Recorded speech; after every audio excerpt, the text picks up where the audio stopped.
Nolan Wells bombshell. A witness tells us tonight, I went with Nolan's mother to the coroner's office, and this is what I saw. Good evening. I'm Nancy Grace. This is Crime Stories. I want to thank you for being with us.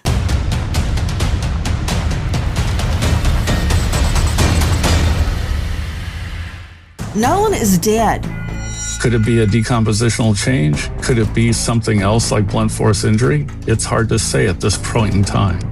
I find it very difficult to believe, Dr. Kendall Crowns, that not one, but two medical examiners cannot figure out why he had deep red subcutaneous markings. Joining us tonight, an all-star panel, but first straight to a special guest, Josh Gill with the Cajun Navy, who, as you know, searched for Nolan's body. Josh, thank you for being with us. The Morning, ma'am. Day unfolded when Nolan's body was found very bizarrely. You were there. I'm going to get to your trip to the coroner's office along with the family, but I want you to start at the beginning. What happened at the beginning of that day? We believe that Nolan likely died on July the 4th. Let's start with the day that Nolan's body was found and that you ended up at the coroner's office. Start at the beginning. So early that morning, I deployed some resources. I deployed an aircraft, fixed-wing aircraft that wheels up at 0635, as you can see right there from the photographs. I was on my way to the Lake Mars boat launch. That's where the Tactical Operations Center was set up. And I received a phone call. Received that phone call from the Sheriff's Department that a body had been found. Didn't say who it was. I was probably 15 minutes out from the location. I then received a phone call within minutes after the conversation from the sheriff's office from Nolan's mother, Christine, and she was frantic. That mother's intuition, she knew what was going on. So I'm meeting at the boat launch. I was there about 15 minutes ahead of time. Had conversations Hold on just one moment. Sheriff. Hold on. Yep. For those of you just joining us, Yep. Josh Gill is with us. He is the United Cajun Navy Incident Commander in the search for Nolan Wells. You stated that you received a phone call from Nolan's mother, Christine. You said she was frantic. What was she saying? So again, I'm going to paraphrase. She said that they had found him, that they had found a body.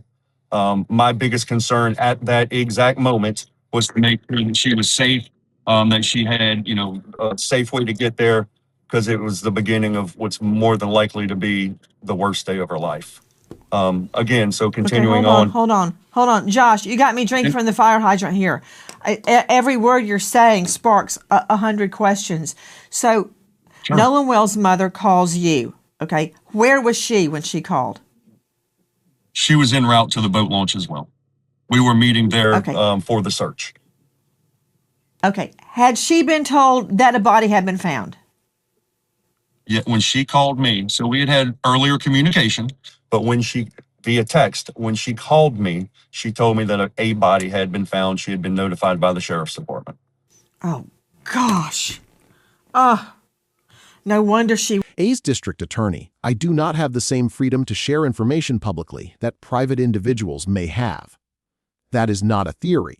That is a sentence from Jackson County District Attorney Angel Myers McElrath's August 18 statement concerning the death of 18-year-old Nolan Wells. And that sentence matters because while the government is saying there is a limit to what it can publicly discuss, the internet is doing the opposite, collecting footage, comparing timestamps, preserving posts, and asking whether the digital record tells a different story. Picture the case as a crime scene made of glass. Every TikTok clip, every timestamp, every phone record, every boat photograph is another shard. None of them, by itself, tells you what happened. But put enough pieces on the table, and you may begin to see the shape of what investigators are looking at. Before we go deeper into what the documents and newly circulating footage actually show, Make sure you're subscribed to Project Cold Case, because we don't just cover the story, we follow the evidence. Now there is an important distinction we need to make immediately. TikTok users are circulating additional footage connected to the Horn Island gathering, but footage being circulated online is not automatically authenticated evidence. Some clips can establish time and location. Some can establish who was present. Some can be misleading. And some may eventually become important precisely because investigators can verify their original metadata. That distinction is everything. Because Nolan Wells disappeared after a 4th of July trip to Horn Island, Mississippi, and his body was recovered 2 days later, his family has questioned the early assumption of accidental drowning, while authorities have said the investigation remains active and that the case is expected to go before a grand jury. An independent autopsy commissioned by the family was unable to determine a definitive manner of death. Now enter the footage. One previously surfaced video appeared to show the boat associated with Nolan's final known movements. And the sheriff came over and, he started discussing what the process would be. Yes, ma'am. Absolutely. I don't know how she even stood up. Okay, so you help her up off the ground. Yeah. Okay, then what happens? So a family and friends started to arrive. And the security let them in, and the sheriff came up. And the sheriff, again, he had to help deliver that news, that a body was found and do his formal, and I hate to say notification because at this point he didn't say if it was Nolan or not, but he explained that a body was found and where they would be bringing that body to. And from there, the family gathered, and it was, I'd say, a matter of 15, 20 minutes maybe. We were then escorted. Christine asked me to accompany them to the coroner's office, which I was extremely honored to do so. And then the sheriff's department escorted us to that coroner's office. Can I ask you something, Josh? When the sheriff came over, was it the sheriff or a deputy sheriff? It was the sheriff. The sheriff. He comes over Yes, and formally tells her what she was already told on the phone. A body has been found. Had the body already been taken to the coroner's office? It was en route. So it was en route to the coroner's office, and he told us, he told Christine, here's what's going on. Here's where you need to go for further information. And again, extremely professional, extremely polite. And the biggest word I can use was he was compassionate. His staff was extremely compassionate. I can't take that away from him. How was she at that moment? Was she just numb? Did she ask questions, or did she just stand there and take it? What was her response to the sheriff coming over Reporting on that clip noted that the footage was posted as having been captured earlier in the day, while metadata reviewed for another version indicated a different recording time. That does not prove anything sinister. It proves something more basic. The timeline needs to be tested. And that is where social media becomes potentially useful, not because TikTok is a courtroom, but because ordinary people sometimes preserve fragments that official investigators may later need to locate, authenticate, and compare. The question is not, what does TikTok believe happened? The question is, what can the original files prove? That is a very different question. The public record already tells us that Nolan's family has pursued digital evidence through formal legal channels. In July, court documents filed in Mississippi State Chancery Court sought records from Meta platforms Snapchat, TikTok, and Life360, including messages, photographs, videos, GPS information, timestamps, account information, and other electronically stored data. Think about that for a moment. A grieving family did not merely ask strangers online to investigate. They went to court. And the court filings matter because they convert a social media mystery into a legal evidence problem. What was posted? When was it posted? Who controlled the account? What device created the file? Was the file edited? What does the original metadata show? And most importantly, what communications existed before and after Nolan disappeared? Those are questions a forensic examiner can potentially answer. And here is where the story gets even more interesting. The family and the district attorney's office had previously agreed to a joint forensic examination of Nolan's phone, with the digital forensics lab at Mississippi Gulf Coast Community College identified as the proposed location and possible FBI participation discussed. But by mid-August, the examination still had not occurred. The family's attorneys said they were ready and asked the DA's office to choose a date between August 18 and August 21. It was quiet, and it was a very emotional time for the family as well. I personally believe at that point she accepted that it was him. Why do you say that? You must have observed something that makes you say that. Again, it just actions, and not denial, not beating on the table. It's not him. It's not him. Let's go. Let's keep looking. And her being in the medical profession as well as I believe, a nurse practitioner. I think I will never say the word accept. She understood that what was being told to her. Right. Yeah. I'm not a parent. Still crying? I don't have any. Absolutely. She still cries to this day. And look, so I want to make this very clear to everybody that I support Christine in what she's doing. There's not a playbook that's written for a grieving mother who doesn't know what happened to her son. And I truly hope and pray every day, as well as my organization does, that she finds peace and comfort, and she's able to accept. And you know what else, Josh? Whatever the results are. I don't know. Yes. How this would have unfolded if it had not been for the United Cajun Navy. I'm just putting that out there. For some reason, y'all have been gotten so much hate, but you guys were out there at the get-go. You're the one that went with Miss Christine to the coroner's office. You were there. You're the one that helped her stand up off the ground when she was sitting on that pavement crying. That was you, United Cajun Navy. Yes, ma'am. I support her too, and my fondest dream is that we find out that this was an accident. But until we get to that point, this investigation must go on. So he comes in and tells her that. Then what happens? Office, meanwhile, has emphasized that it cannot publicly disclose investigative details and that it does not control information released by private parties. Different institutions, different obligations, one unanswered timeline. And here is the ticking clock question: if the phone's social media accounts and original video files contain evidence about Nolan's final hours, how long can that digital trail remain perfectly preserved before accounts change, files disappear, metadata is altered, or memories become less precise? That is why this is not simply an internet argument. Digital evidence has a clock. And once you understand that, the phrase "more footage" takes on a different meaning. It is not automatically a bombshell. It is a potential timestamp. That is the first turning point. No stone unturned.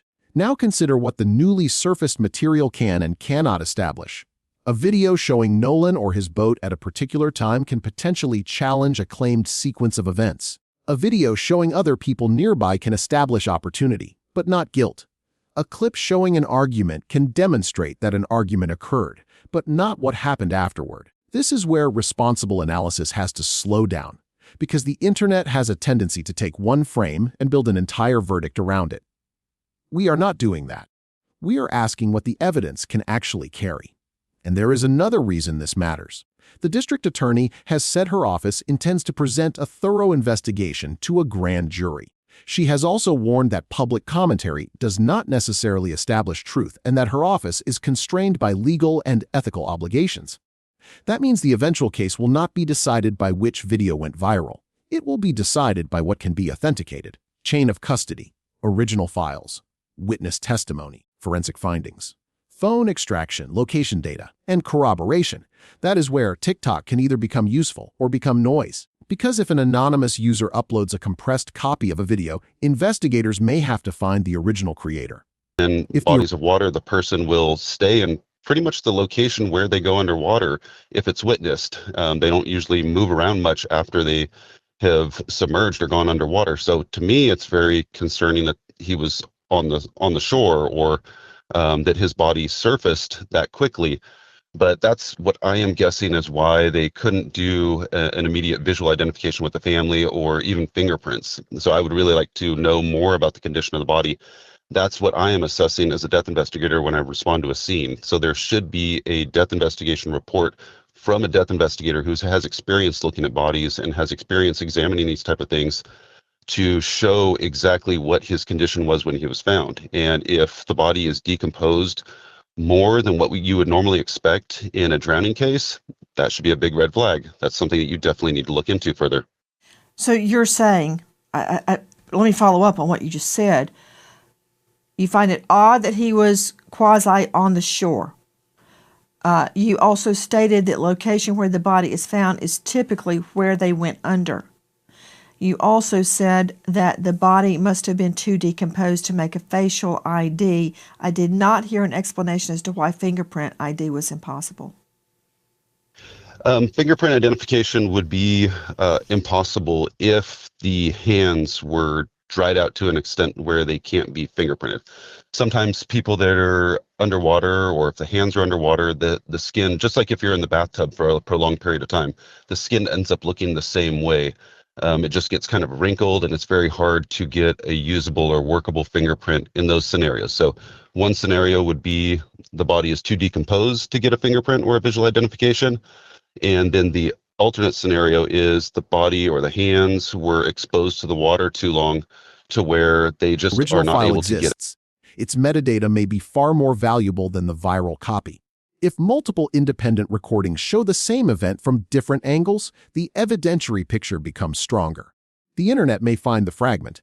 The investigation still has to prove the fragment, and that brings us back to the phone. As of the latest public reporting, the family's legal team said the device was ready for a joint forensic examination, while a dispute over timing and the examination protocol had delayed the process. The protocol is not bureaucratic trivia. It determines how the extraction is performed, how the evidence is preserved, who has access to the resulting data, and how the device remains defensible if its contents later become evidence. No stone unturned. There is another layer here. The family has already gone to court seeking social media records because the digital record may contain information that the phone alone cannot provide. The subpoena sought communications, videos, photographs, GPS data, timestamps, and account history from multiple platforms. So imagine the evidence chain. A TikTok video gives investigators a timestamp. A social media record identifies the account that posted it. A platform response supplies server-side information. A phone extraction provides local data. A GPS record establishes location, and witnesses either confirm or contradict the sequence. That is how a viral clip becomes evidence. Not through likes, through corroboration. And that is also why we should be careful with every claim now circulating online about Nolan's death. There are allegations, interpretations, disputed timelines, and unanswered questions. There is not yet a public finding establishing that any particular person caused Nolan's death. That distinction is not weakness. It is the standard. Nolan deserves facts, not an internet verdict. And if these newly circulating videos contain something important, the strongest thing they can do is not make us angry. They can make the timeline more precise. So here is where I want you to do something different. Do not just watch the viral clip. Research the July 2026 Mississippi State Chancery Court filings seeking Nolan Wells' social media records. Those filings specifically identify TikTok and other platforms and describe the categories of digital information being sought. Read the document. Then look at the footage. Then compare the timestamps and answer one question in the comments. Does the publicly documented digital timeline actually support the known account of Nolan Wells' final hours? Or does it leave a contradiction that investigators still need to explain? No stone unturned. If you want evidence, first updates on Nolan Wells and other unresolved cases, like this video, share it with someone who will actually read the documents, subscribe to Project Cold Case, and turn on notifications. Because when the next piece of evidence surfaces, the question is not whether it breaks the internet. The question is whether it changes to the the case. family of Jadarius, which that was very important as well, because as a grieving mother, she wanted to express her concern and her prayers to another family who lost a young child. Joining us tonight, special guest, Cajun Navy Incident Commander Josh Gill. If you know or think you know anything about the death of this young man, Nolan Wells, dial 228-769-3063. There's a $125,000 reward for information regarding what happened on Horn Island. We remember American Hero Trooper First Class Kevin Miller, Connecticut State Police, killed in the line of duty leaving behind his grieving children, Ryan and Sarah. American Hero Trooper First Class Kevin Miller. Thank you to our guests, but especially to you for being with us. Nancy Gray signing off for tonight, but I'll see you tomorrow night as we continue our search for justice for Nolan Wells. Good night, friend.